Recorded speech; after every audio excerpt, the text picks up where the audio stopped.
По сравнению с прошлым годом охват осмотра самоходных машин увеличился на 2% и составил 64%. В Якутске прошел республиканский семинар совещания работников управления Гостехнадзора, на котором подвели итоги деятельности ведомства за 2015 год и назвали приоритетные задачи на 2016.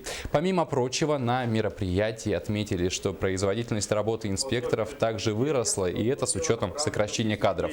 На сегодняшний день в 13 районах республики отсутствуют инженеры-инспекторы, и в первую очередь Гостехнадзор ставит задачей охватить эти районы в этом году.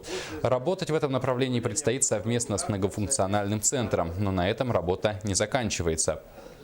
Число общественных инспекторов нам предстоит увеличить. Только таким, значит, совместным трудом мы можем улучшить качество и доступ к госуслугам.